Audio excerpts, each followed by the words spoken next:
tudo bem? Bom dia. Bom dia, tudo bem e você? Tudo bem, graças a Deus. Bem-vindo ao nosso canal, eu, Elisela.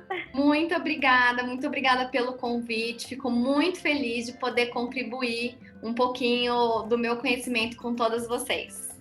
Laís, conta um pouquinho pra gente. Quem é você? Eu sou psicóloga clínica, analista do comportamento, especializada em atendimentos com crianças.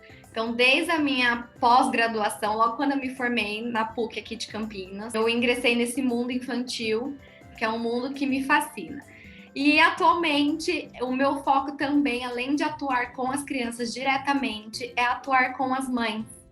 Porque eu acredito que quando os pais mudam os comportamentos, a criança também modifica e consegue excelentes resultados. Eu tinha conversado antes que o nosso tema vai ser Covid. No Instagram, as pessoas estão tendo muita dúvida aos seus filhos num momento em que a gente nunca passou.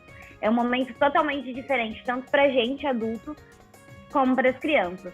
Sendo que, ao meu ponto de vista, elas têm muito mais facilidade com essa mudança do que a gente. Então, acho que nessa parte de adaptação, a rotina de limpeza, de higienização, de usar a mascarinha, eles estão 1000 anos à frente da gente, né? Sobre a frustração dessas crianças, por exemplo, tá esperando que vai voltar à escola, aí vai se normalizar a partir daqui 10 dias. Como que eu lido com a frustração de... Mãe, posso ir no parquinho hoje? Não, mas na semana que vem a gente já vai poder. Mas aí chega um decreto de que não pode ir no parquinho. Como que a gente lida com essa frustração da criança? Você já explicou um pouquinho da morte, que é algo maior, né, assim, no nosso ver. Mas e essas pequenas frustrações, porque vai acumulando. Uma coisa, a criança, sei lá, combinamos de ir no parquinho, mas ela fez uma travessura. Então, o castigo dela vai ser não ir. Só que ela sabe que se ela se comportar, na outra semana ela vai. Mas é uma realidade que a gente não está podendo ter. Como que a gente lida com essa frustração da criança? A gente deixa quieto, não conta, se acabar dando certo de ir para a escola, de ir no parquinho, vai ou não? Tem que realmente, a criança tem que saber o que está acontecendo, que hora piora, a hora melhora, não? O que você acha? Tá.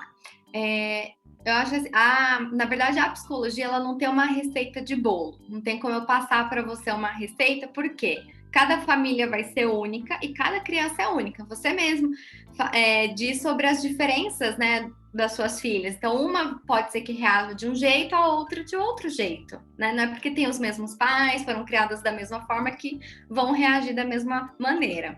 Verdade. Agora, isso que você falou, assim, sobre, por exemplo, eu me comportei mal e perdi a chance de ir para o parquinho, mas se eu melhorar os meus comportamentos, eu reconquisto essa chance de ir para o parquinho.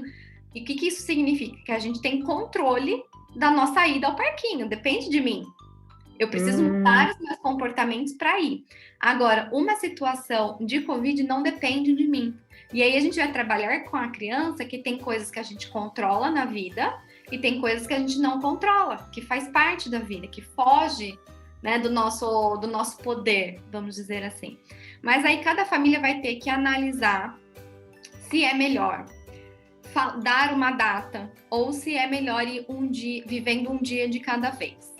Um dia de cada vez, a gente consegue controlar as próximas horas. Então, focar nisso também alivia a ansiedade, também alivia a questão da frustração. Então, o que temos para fazer hoje? Qual é a rotina de hoje? Hoje a gente tem que tomar um café, daí a gente vai escolher um filme para assistir junto, à tarde você tem a aula online. É isso que tem mais previsibilidade, então eu vou focar nisso.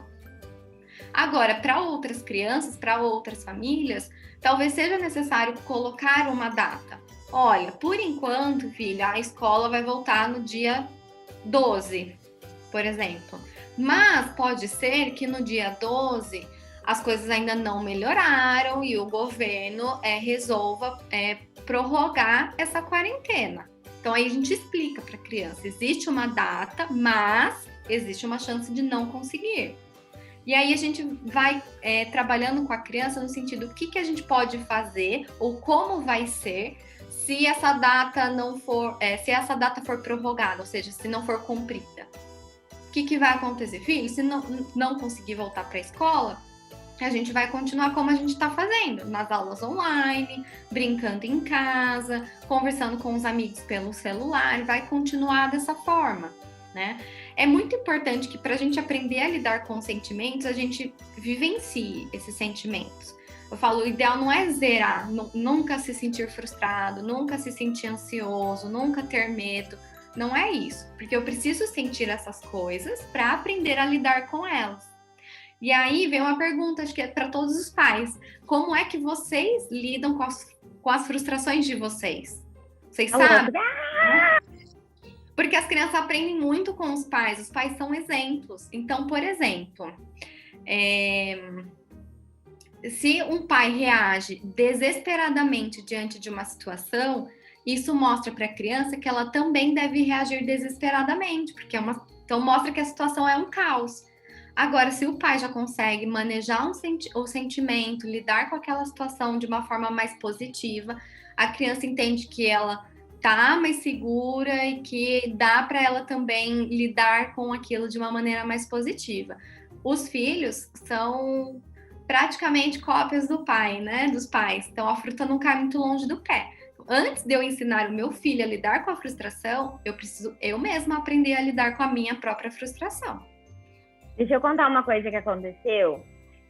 Tem uma família muito próxima da gente, que eles acabaram vindo aqui em casa um dia que estava tendo aula online. Então, a minha filha entrou na aula dela e essa criança entrou na aula dela.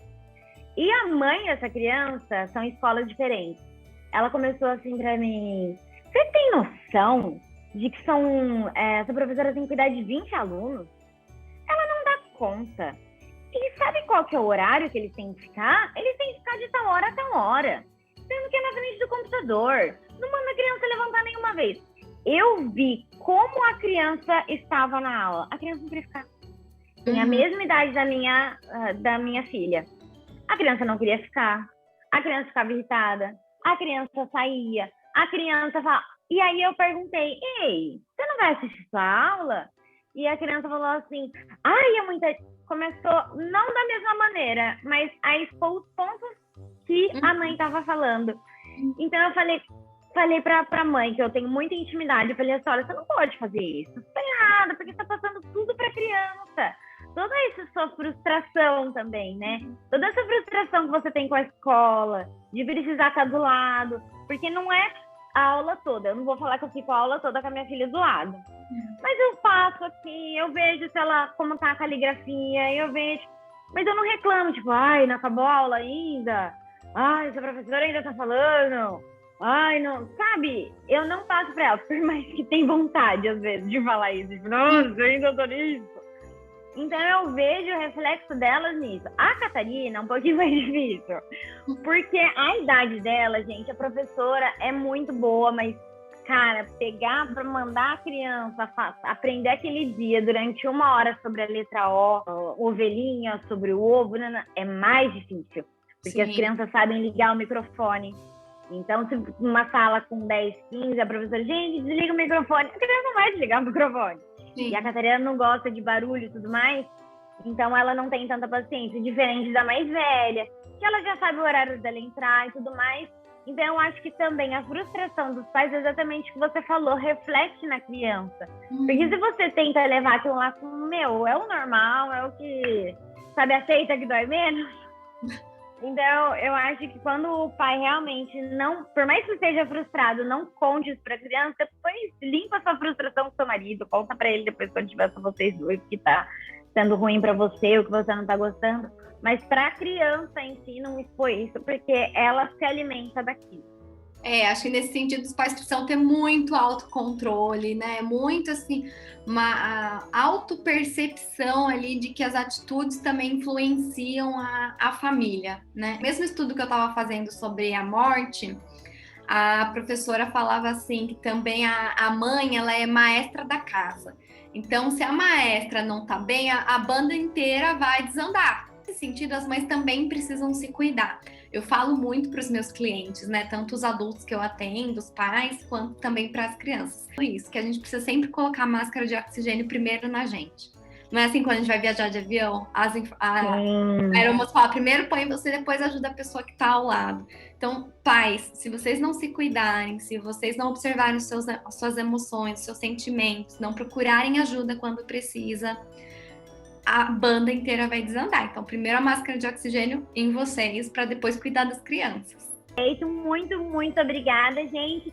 Então, já envia esse vídeo para quem você acha que vai gostar, que precisa saber dessas informações que a gente abordou aqui. Não esquece de se inscrever no nosso canal. Também dá um joinha aqui para serem espalhados para mais pessoas conseguirem ver esse vídeo, tá bom, gente? Um beijo e tchau, tchau. Tchau, tchau.